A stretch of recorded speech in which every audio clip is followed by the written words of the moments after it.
Okay, so we have begun our recording, and also let's begin our webinar today. So good morning, good afternoon, good evening, everyone. Welcome to the ZHU Earth Data webinar. Today is our great pleasure to have Dr. Fergus McNab speaking from Potsdam. So Fergus got his undergraduate back then at Oxford, and then went to Cambridge for his PhD before he moved to Potsdam for his current position, and has been focusing on the topographic expressions like the evolution of the cratonic basins, but he's also interested in the relatively higher temperature part of the craton. I think today he's going to talk about the topic on the MeltPT, basically also applies to the higher temperature process. So with that, we'll give it the rest time for Fergus. And normally the talk lasts for about 40 minutes, but it's relatively more flexible in the webinar format. And please leave us some other time, 15 minutes or so, for interaction with our participants today. So please, Fergus. Okay, great. Yeah, thanks for the introduction. And thank you all for for coming and staying up so late. I guess it's quite late for you guys. Late to be at work. So thanks a lot for being here. Yeah, so I'm going to talk today a bit about our new Python package that we've just released called MeltPT, which you can use to do basaltic whole rock thermobarometric analyses. So the aim here is to learn about the depths and temperatures at which melting is occurring from basaltic rocks like this one. Oh, okay. So I thought I'd just introduce myself a little bit first. As Zhangzhu said, I'm currently a postdoc working at the German Center for Geoscience Research in Potsdam. I actually work in the geomorphology section. You can see a picture of me here on the left, measuring some fluvial gravels on a recent field trip. So you might be wondering why a geomorphologist is talking to you about basalts today. So I'll try to explain that. One of my interests is surface expressions of geodynamic processes. This is something I work on quite a lot. And I really try to take a multidisciplinary approach to that. So one of the things that I do and why I work in the geomorphology section right now is look at landscape evolution and how geodynamic processes drive the evolution of our surface landscape. But another thing that I'm interested in is and which I think is closely related to that, is magmatism and how geodynamic processes drive melting and volcanism at the surface. Having said all that, I do need to acknowledge help from my co-author Patrick, who I think maybe spoke some months ago in the seminar here. So he is really a genuine petrologist and geochemist, and his expertise were really essential to this project working out. Okay. So just to give you an idea of what's coming up, I'm going to first talk about our software and the motivation for designing it and releasing it, the general approach that's involved and how it's structured. Then I'm going to talk through 3 case studies. So one being mid-ocean ridge basalts, one being the Hawaiian Islands, and then the last one being Anatolia, so Turkey, basically. And then I'll wrap up. Hopefully I have time to get through all that. Okay, so starting with our software and what it does and why we did that. So the basic principle that we're taking advantage of is that the pressures and temperatures that melting occurs influences the composition of the melt that we end up with. So on this cartoon on the left, I've drawn a very simple volcano, which is sourcing magma from the mantle. In the mantle, we have partial melting going on. So we have some lenses of melt forming in contact with our solid. And there's a chemical exchange going on here that is sensitive to pressure and temperature. And so what that implies is that the compositions of volcanic rocks that we observe at the surface can tell something about the depths and temperatures that melting occurred. And so this is something that's been worked on a lot in the last few decades.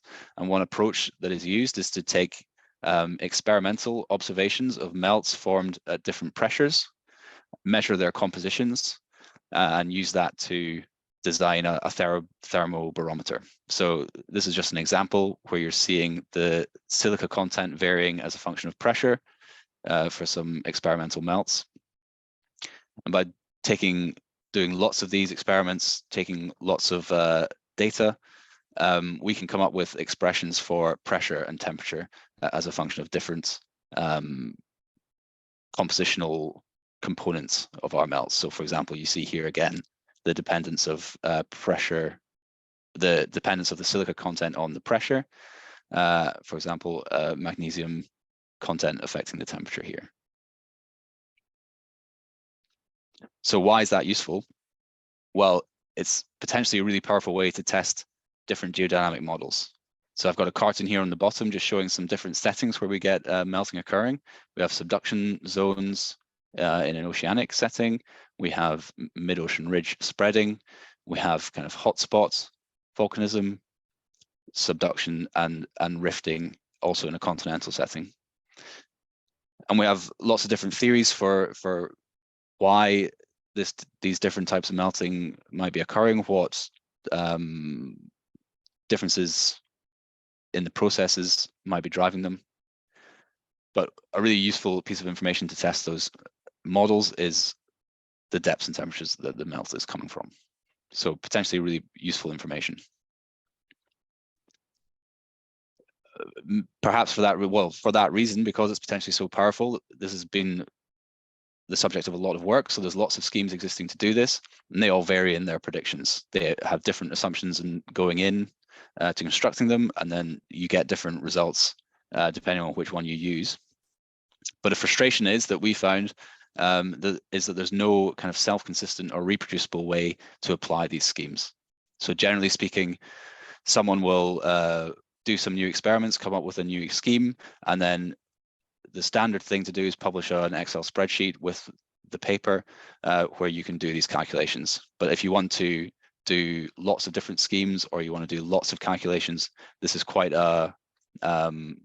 not the most efficient way to do that. And so we wanted to kind of provide a tool which would let you do this much more efficiently.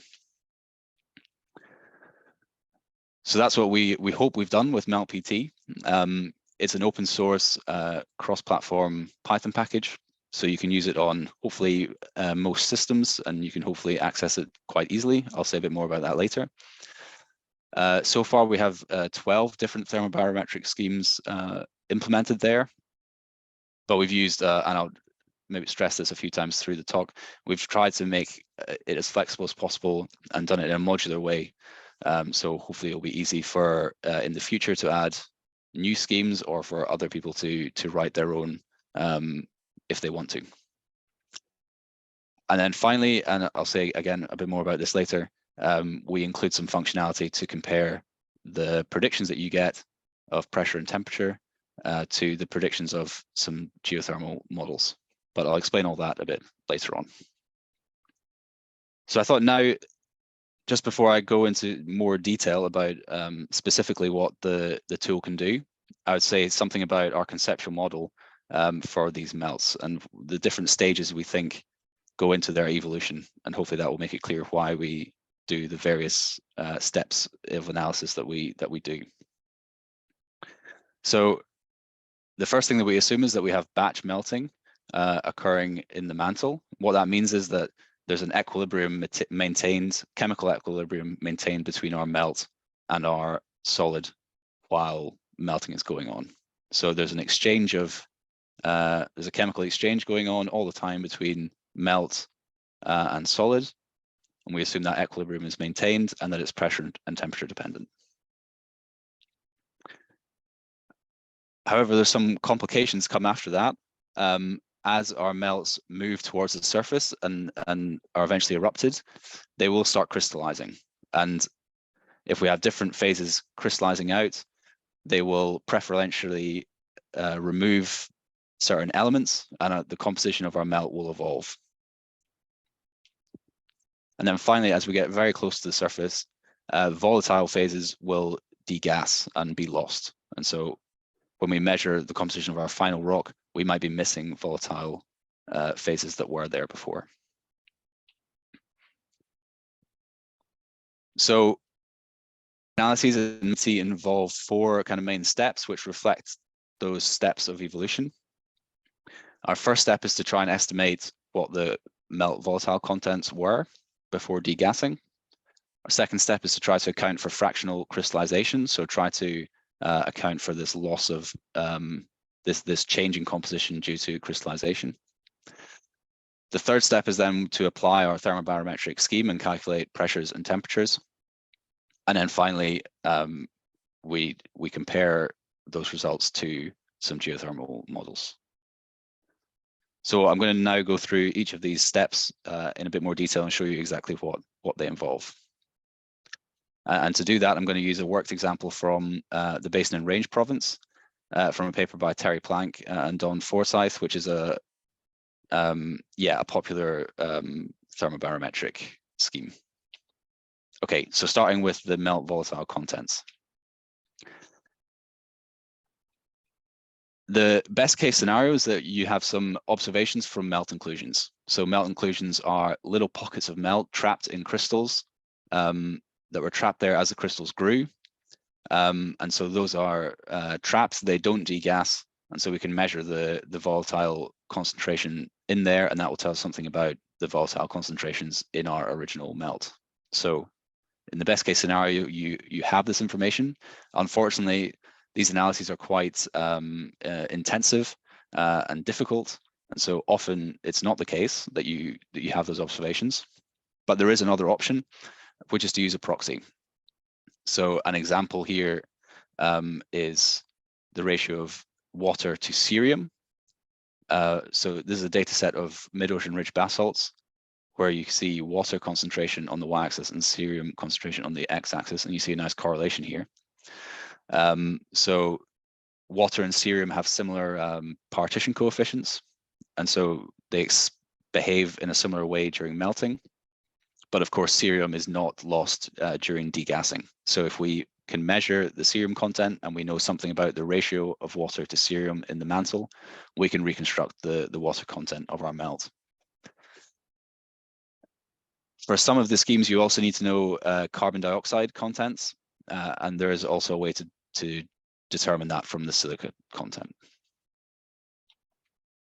So I'm not going to show very much code here. I don't think that's particularly useful, but just to give you an idea of what it's like to use our code, this is just the kind of first line that you would apply when using it.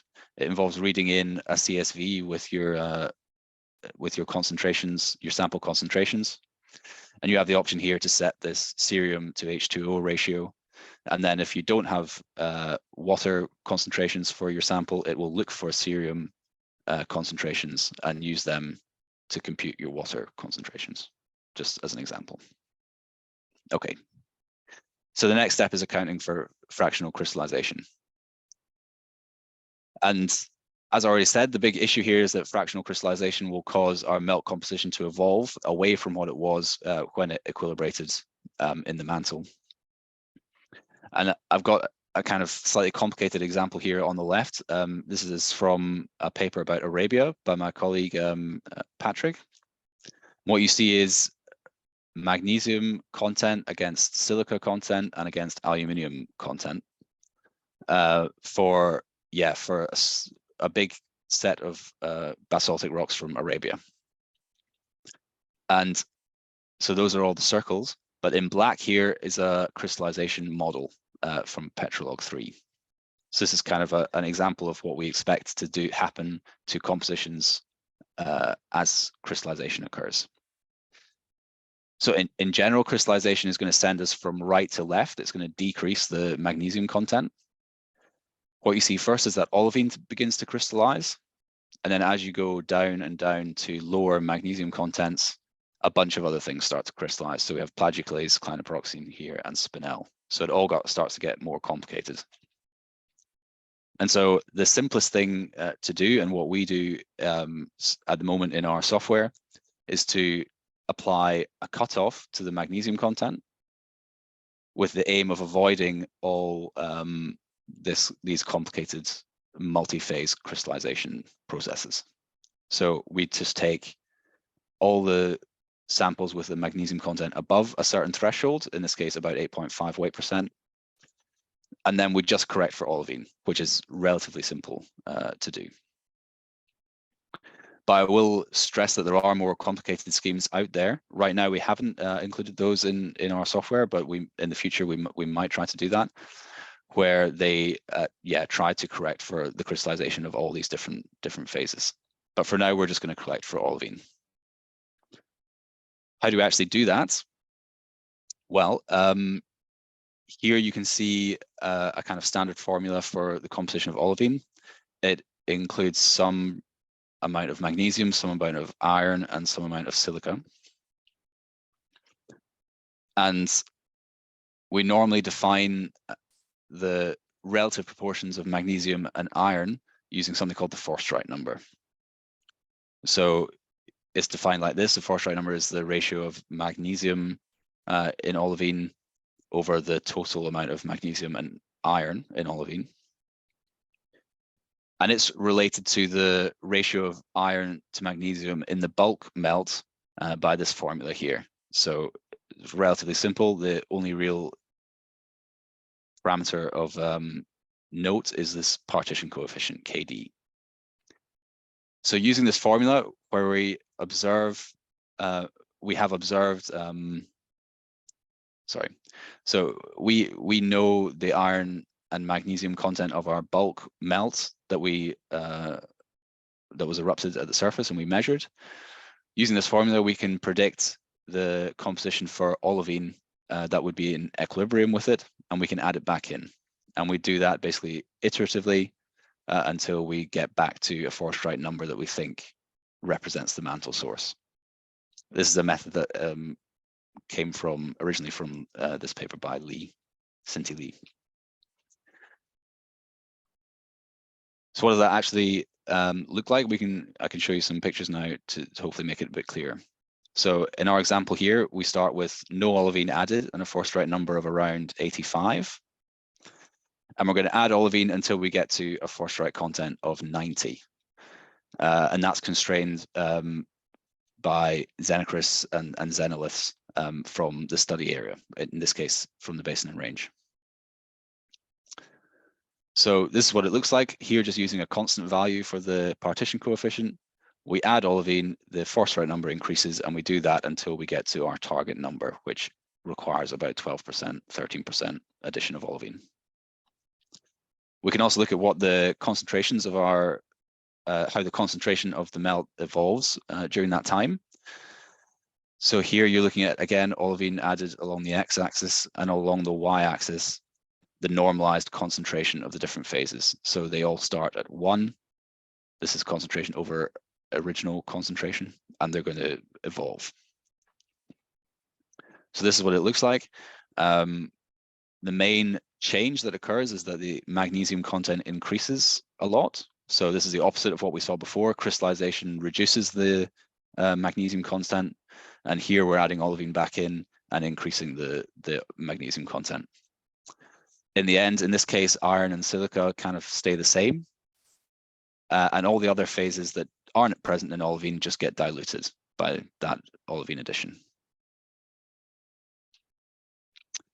Okay, so that example has a partition coefficient of a fixed value of 0.3, but a complication is that that partition coefficient actually is a function of pressure and temperature. This is something that various people do a lot of work on, and it can get quite complicated. This is a bit of an issue for us because we don't really know the pressure and temperature where our melts came from. That's what we want to know. That's what we want to find out. But this quite nice paper by Tamura et al. Showed that you can capture some of this variation of the partition coefficient as a function of pressure and temperature using the Forstreit number. So they came up with this parameterization for the partition coefficient as a function of the Forstreit number, and that's quite easy to implement. So we can do that as well. We get a slightly different answer. We need to add more olivine this time, about 15%, and the compositions evolve a bit further for that reason. You have both of these options.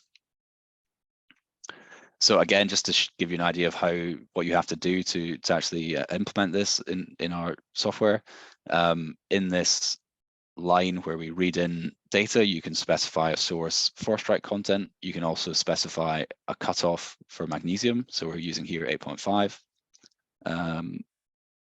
Yeah, and then it's very easy to set up your a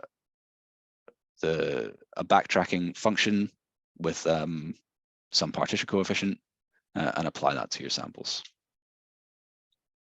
Okay. So now finally we can apply our thermobarometer and calculate some pressures and temperatures.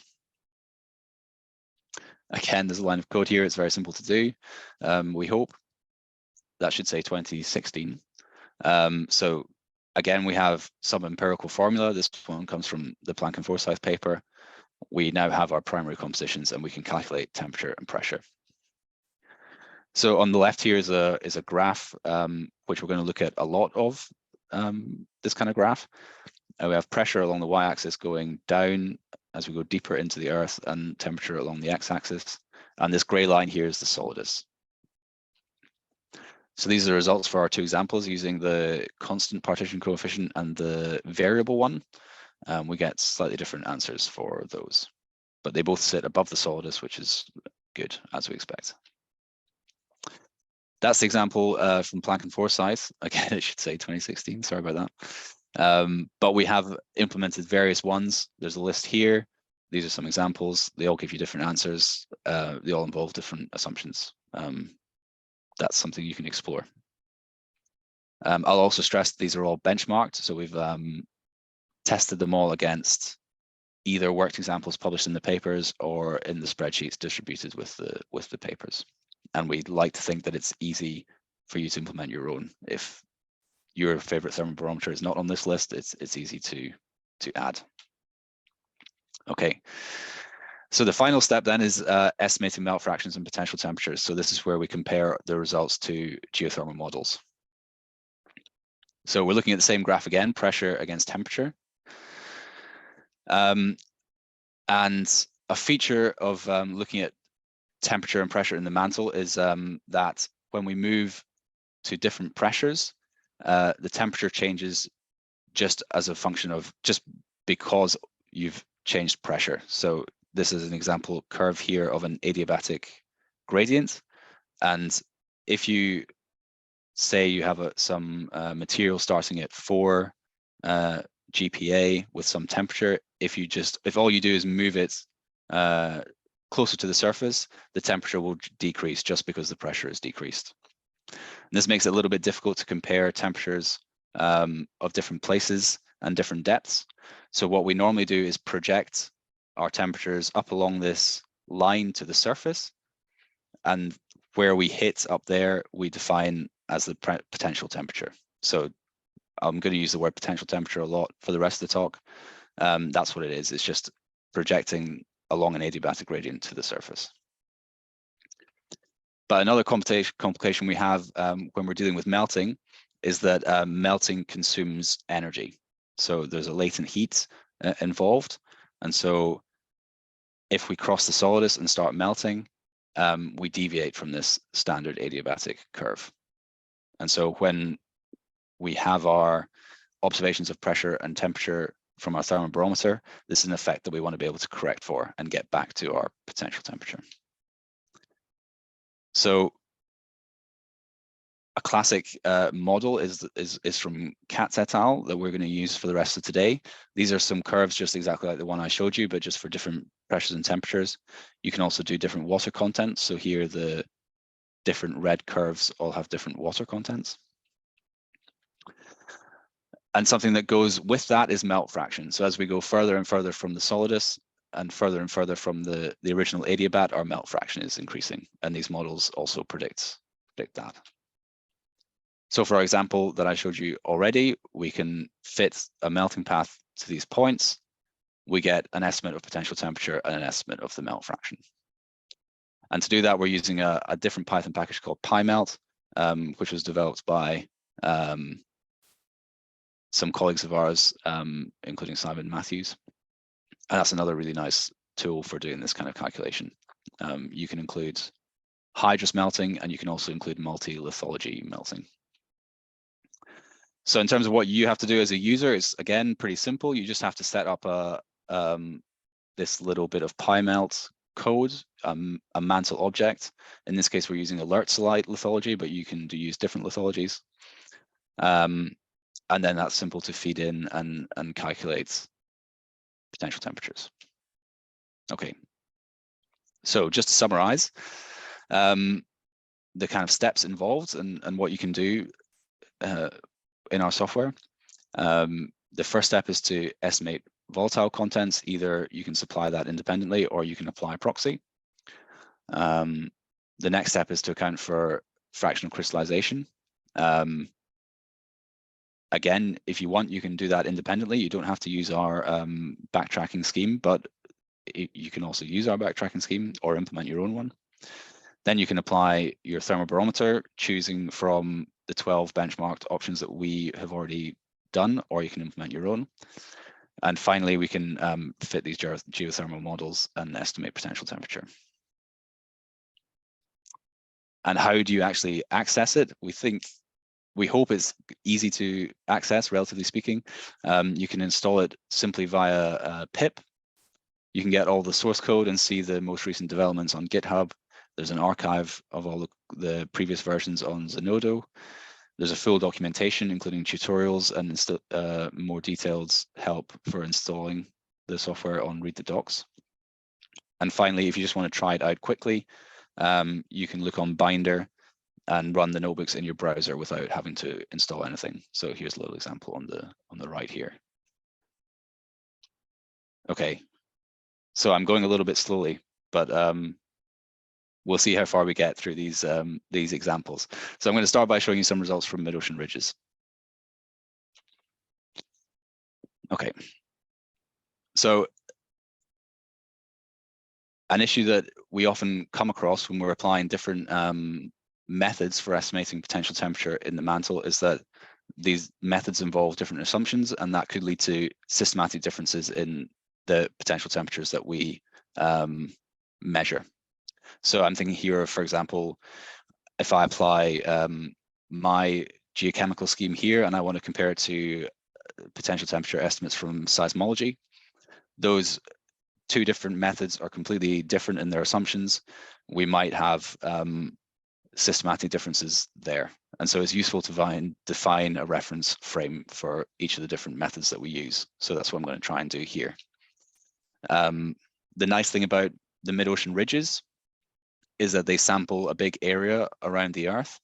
This is a data set published by Gale et al. Of chemical compositions from all these different ridge segments. Yeah, so they sample a big area of the Earth. We expect them to be mainly passive features, so their locations are mainly controlled by plate tectonic processes and not necessarily deeper mantle processes. So we hope that they're going to sample a big range of asthenospheric temperatures and give us some kind of reference for moving forward. So this is what we get when we apply the Planck and Forsyth thermobarometer to the Gale database. We have temperature and pressure here as before, lots of samples. We get a big range of equilibrium pressures and temperatures.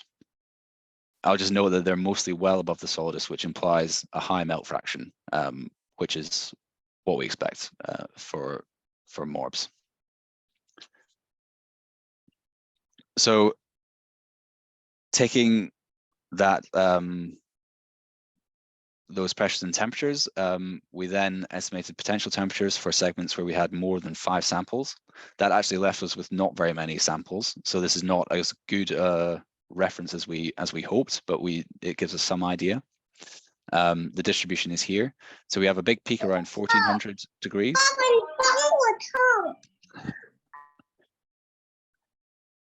Hopefully everything's okay.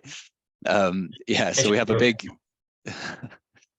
we have a big peak around 1400 degrees, which we are going to take from now on as our kind of reference average ambient background temperature, at least the best guess that we can make. But there are some much hotter temperatures, and we can look in a bit more detail about where they are. So there are two kind of main spots which I'll mention: the North Atlantic here, close to the Icelandic plume, and the South Atlantic here, close to Christian da Cunha. So these are places close to mantle plumes where we might well expect temperatures to be increased. We can also look at some other proxies for temperature beneath the ridge. One of them is sodium 90. So this is a standard proxy for melt fraction. The lower the sodium 90, the higher the melt fraction. And so we have an inverse correlation. It's there's scatter here, of course, but there's a roughly speaking, a correlation here, an inverse correlation here with potential temperature, which is what we expect. Similarly, we can look at the ridge depth, so a proxy for the kind of asthenospheric support for the ridge. So again, a shallower ridge is receiving more support, and so we expect an inverse correlation here, which we do roughly see. Okay, so moving on to the Hawaiian example. Well, I'll just summarize quickly. So the main findings here are that we have a reference background mantle potential temperature of about 1400 degrees when we applied this method, and we have results that are coherent with other independent proxies for temperature beneath the ridge. Okay, so now maybe hopefully a bit more interesting, looking at the Hawaiian Islands. So this is the map of the islands here, going from the youngest one, Hawaii, down to the younger ones, Kauai here. And I'm sure most of you will know there's a big seamount chain heading off to the northwest across most of the Pacific. You're seeing here all the samples that I'm going to use for the later analysis. And an interesting feature of the Hawaiian Islands is that all the volcanoes go through a really quite consistent life cycle. So the kind of timelines are shown here on the right.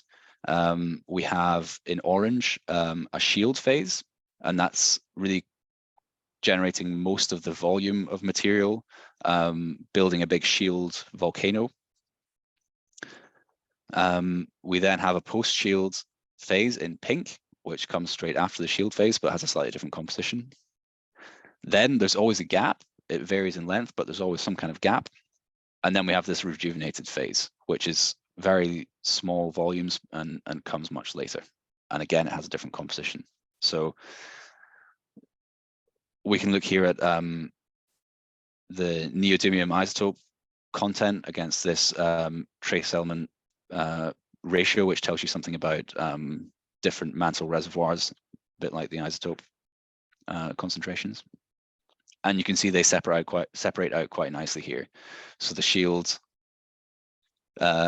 phase samples have low neodymium isotope ratios and low niobium zirconium, low values of this. And as we move through post-shield to rejuvenated phase, those values all increase. Another really interesting thing about Hawaii is that since about 3 MA, these two distinct trends have emerged. So in dotted here, we have the Loa trend, and in dashed, we have the Kia trend. And these have distinct compositions as well. So in the background, you're seeing the samples you already saw in this neodymium isotope against niobium zirconium plot. You can see the Loa trend really has much more, it has the kind of least enriched shield and post-shield phase melts, and it has no rejuvenated phase melts at all. And on the Kia trend, we have more enriched shield and post-shield melts, and we have some rejuvenated phase melts. So these two separate trends have emerged recently, and they're as yet not particularly well explained.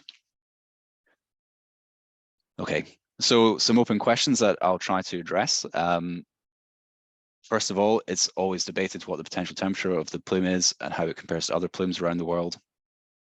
Second, we want to understand how these compositionally distinct phases have emerged at individual volcanoes through their life cycle. And third, we want to understand the appearance of these distinct spatial trends. Okay, so we're going to apply our methods to that database and see what we can learn about the pressures and temperatures that melting is occurring for these different phases and these different trends. So I'll show you first results from Oahu. They look like this. So we don't actually have any post-shield, but the shield melts are well above the solidus, quite shallow, and this implies a high melt fraction, which makes sense. These are the most voluminous. This is the most voluminous phase. Then the rejuvenated phase is coming closer to the solidus, lower melt fraction, and much deeper. We can corroborate that to an extent with looking at this trace element ratio samarium over ytterbium. This tells you something about the depth of melting because ytterbium is retained in garnet, which is only present relatively deep.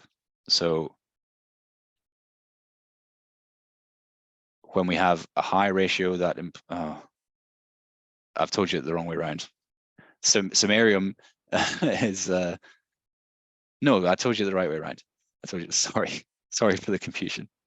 So ytterbium is a heavy rare earth element, and it's retained in garnet, which is only present deep. So where we end up with a high ratio of samarium ytterbium, that implies melting is going on in the presence of garnet, which is deep down. And if we have a low samarium ytterbium ratio, that implies we're not melting in the presence of garnet. The other option is spinel, and that's present at shallower depths. So we have a correlation here between pressure and depth, between pressure and samarium ytterbium, which makes sense and is a good check. Okay, so we can now apply our fitting methods here to the whole suite together. Before I showed you fitting to an individual point, but we can also fit to this set of points and measure to an extent the dispersion. So here we get a value of about 1530 plus or minus 30 degrees. And we can do that to all of the different islands, and broadly speaking, we get similar results. The shield phases you'll always see are shallow and well above the solidus. Post-shield phase comes in between the shield and the rejuvenated phase, and then the rejuvenated phase is the deepest. Some have more scatter than others, and some are cleaner results than others, but broadly speaking, we get similar temperatures everywhere, all in the range 1550 degrees.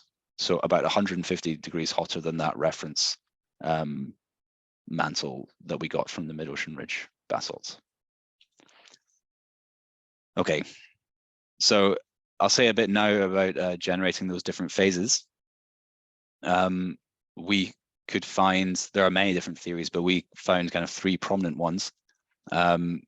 One possibility is that they reflect melting in the lithosphere or remobilization of trapped melts. So the theory is that as the lithosphere gets slowly heated over time by the plume, you eventually might cross the solidus in the lithosphere and generate melting there, potentially much later than melting was going on in the asthenosphere.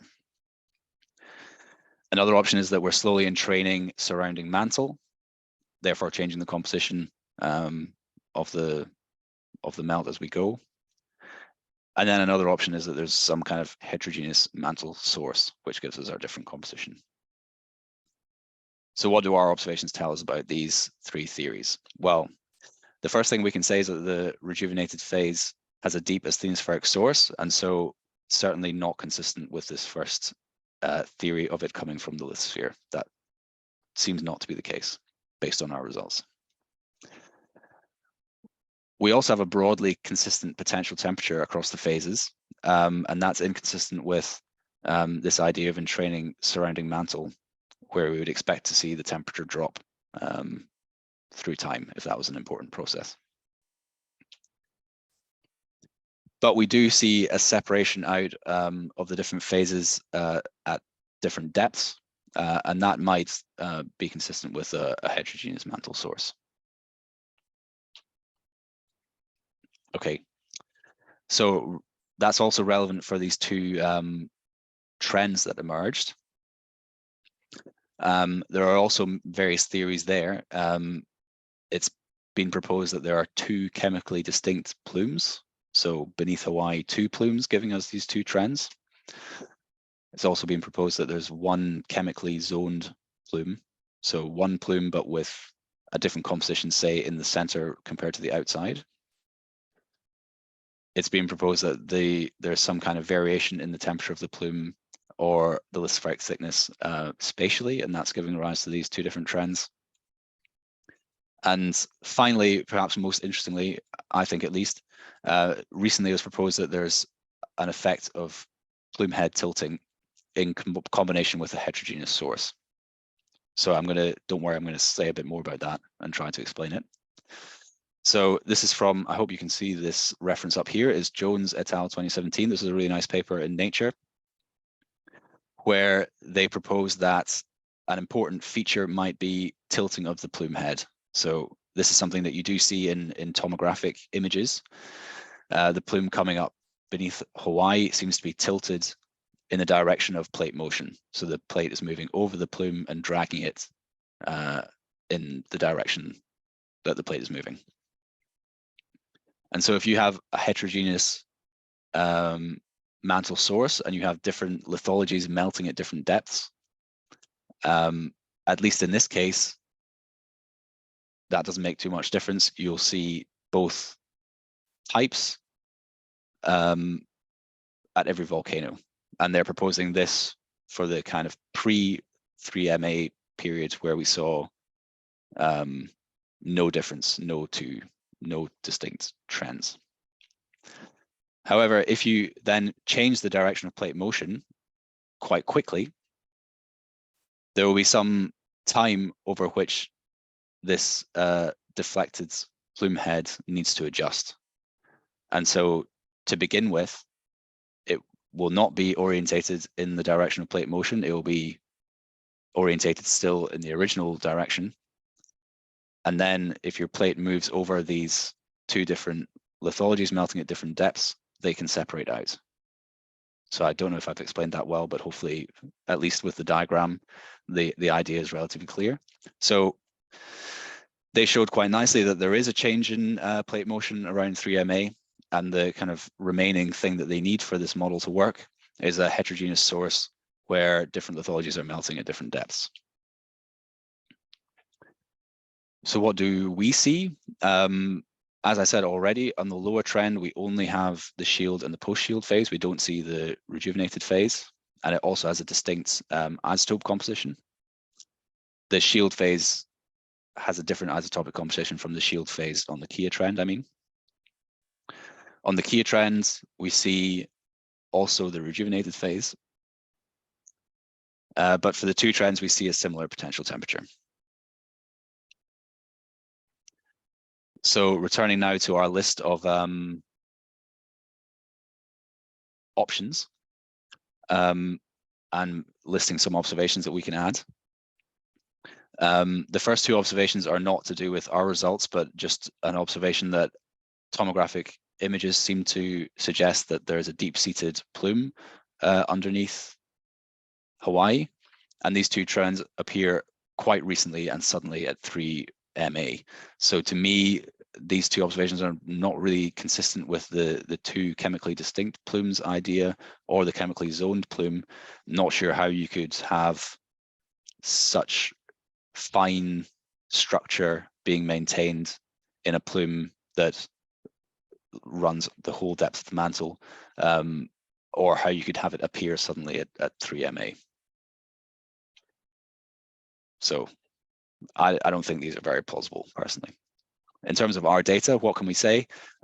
We see a broadly consistent depth and temperature of melting. So that's inconsistent with this idea of spatial variation in plume temperature or variation in the lithospheric thicknesses beneath the two trends.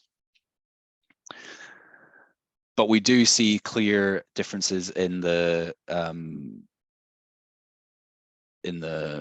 presence or absence of the rejuvenated phase. So there does seem to be some possible heterogeneity in the source and some depth dependence of melting of the different components there, which could give rise to this plume tilting model. Okay, so I'm aware that I'm running out of time. So I'm going to skip the final example unless if anyone really wants to know, you can ask. I'm just going to skip to the end. There's nothing too surprising, and just quickly summarize. So I've shown you today our Python package MeltPT, which lets you do self-consistent and reproducible thermobarometric analyses. We applied it to mid-ocean ridge basalt, where we got an estimate for the background mantle temperature. Well, we got within this method, I should say. I'm not claiming that this is that is necessarily the potential temperature of the mantle, but it gives us a reference for this method. And our results there are consistent with independent proxies. We showed that the Hawaiian volcanic phases are sourced from different depths, but at similar potential temperatures. And possibly this plume head tilting and heterogeneous source model may drive the separation of the Loa and Kia trends, that should say. Just in case you're interested, we also estimated potential temperatures for the Anatolian Plateau and discussed evidence for slab tearing and possible enrichment of the lithosphere beneath the plateau.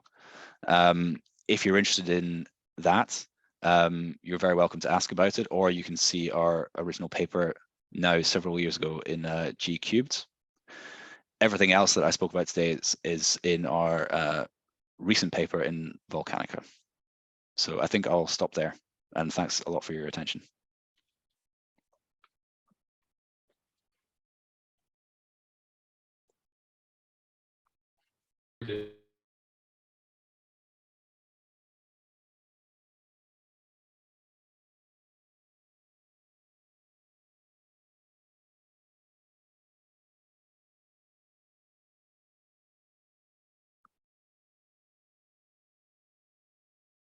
And yeah, I'm very happy to take questions if anyone has one.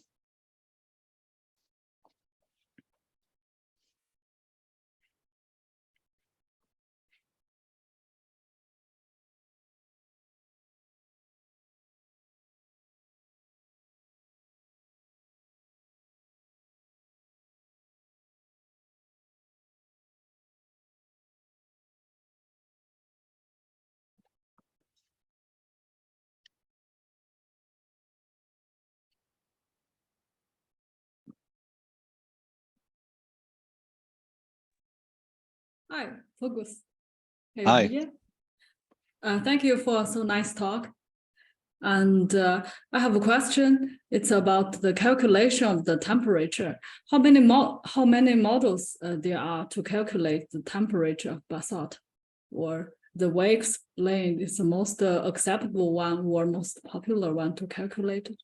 Or yeah, good question. So there are lots of different ones. yeah. The one that we use from CATS is a popular one, and it's been used a lot over the last few years, since 2003 when it was published. So it's useful in that sense because you can compare then to lots of previous work because they've all used a similar thing. Yeah. So that's for Lurtzolite. But there are other ones, and so in this, so we in the software that we use another software called PyMelt, to compute those, to calculate those melting paths. And they have lots of different models. So they all have the same kind of form as the CATS one, but different values for, there are lots of different constants involved that you can set. And they have a set of values for pyroxenite or for, I don't know, Harzburgite or other mantle lithologies. And you can just use them as well. So you can even construct a mixed lithology. So we have all the options that PyMelt has, and that's always growing. And there's quite a lot of options already there. Yeah. Thank you. So when you calculate the temperature, do you think about the error also? Yeah. So there's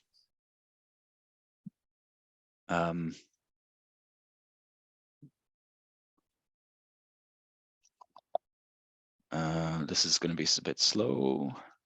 So there's two main errors that we think about. One is the error from the thermobarometer. Yeah. So these come from fitting experimental data, fitting a curve through experimental data, and that curve fits the experimental data by some amount. And so there's an error that they normally publish to put on the individual points.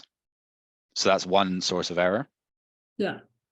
The other source is from, and we, I think if we specify, if the authors gave an error, then we spit it out as well, so it will be in the spreadsheet that you get out at the end.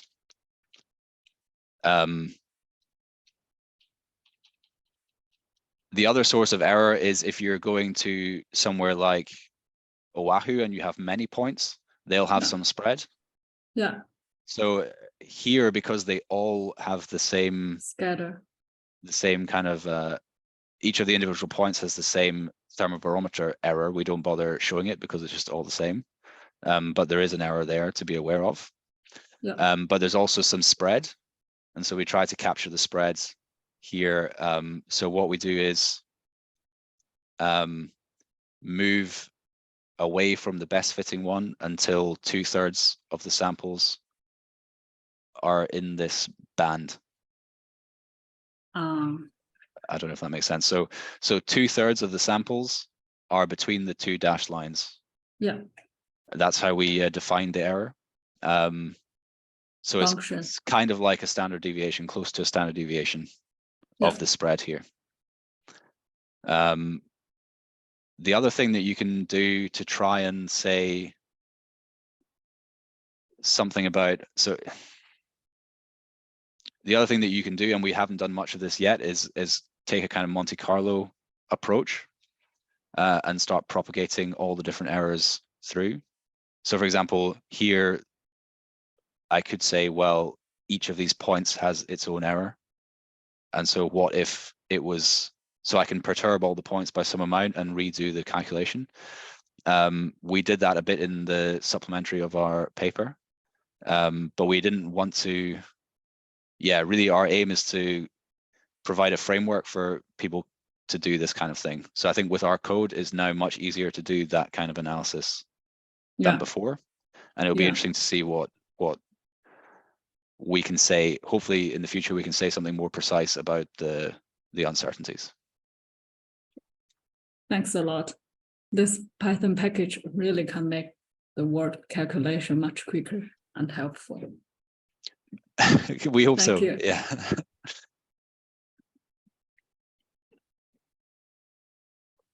Okay, next question, please.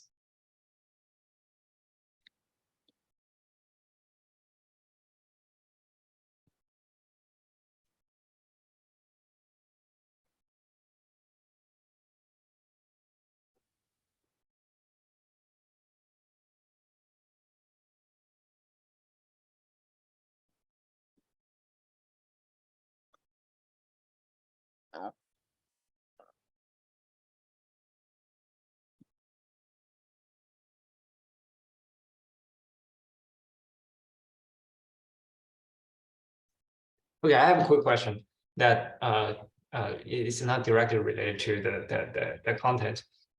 So I see that you and Patrick Ball, as well as Simon Matthews, produce several Python packages that are useful. So are there any more Python packages that you guys are going to produce, or are there any joint work that you are going to contribute to the community? Or how do you see that from the community perspective, that as we see more and more Python packages that are available in petrology and geochemistry. So in your vision, that is what is going to happen, and what do you might play a role in there? Yeah, it's a good question. So I think for us, this was something. So we were working on this problem during our PhD, which is a few years ago now, and we originally wrote the code just for ourselves, just because we were frustrated with these spreadsheets, and it was much easier for us, the way we were used to working, to have a code. So we did that, and then in the end we thought this is probably useful maybe for other people, and so we decided to take the step to kind of to package it up and release it. I think there's a similar, I think the PyMelt thing is similar, and there's another one called Thermobar, which is more looking at like crystal thermobarometry. So like, yeah, it's a similar idea, I guess, but rather than the equilibrium between the melt and the mantle, it's looking at the equilibrium between the melt and the different crystals, different crystallizing phases. So that's another one that if you're working on that, I would recommend checking out. I think my plan for now, at least, is to work as much as I can so that code I write, I can eventually release. I think it's going to be, I think it's difficult to like think in the way of saying what is going to be useful for people. I'll write that code. I think it becomes quite difficult to think like that. How I do it is to think about the problems I'm interested in, the methods I think are useful for me, and if I end up with something that I think is going to be useful for more people, I would try to make sure that it's in a form that other people can use, and I'll try to release it. That's how I plan to move forward. I hope that makes sense. So I'm not gonna, my plan is not to kind of spend all my time writing packages for the sake of it. I'm going to try to, but I'm going to try to make sure that what I do produce in my own work is reusable. I think that's important for, well, I think that's the way to make sure that everyone can, that stuff is reproducible and people can check that it's right and people can apply it to their data. I think that's the best way to move forward. Okay, thank you. Any more questions for our participants today?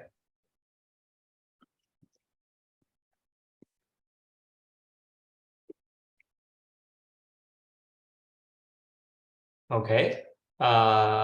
Okay, everyone. Okay, before we finish our webinar today, everyone, could you turn your video on so that the speaker could see your faces?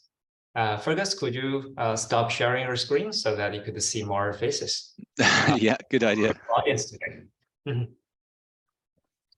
Okay, thank you. Thank you again, Fergus, for giving a talk, and thanks everyone for your participation. So we will just leave this on for another 30 seconds, 1 minute before we turn the meeting off. And everyone, please turn your video on if you can.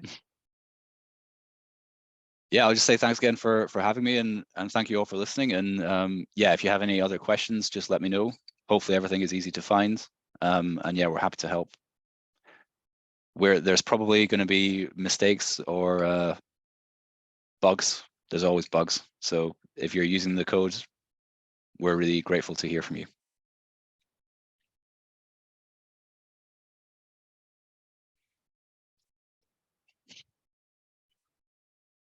Bye, everyone.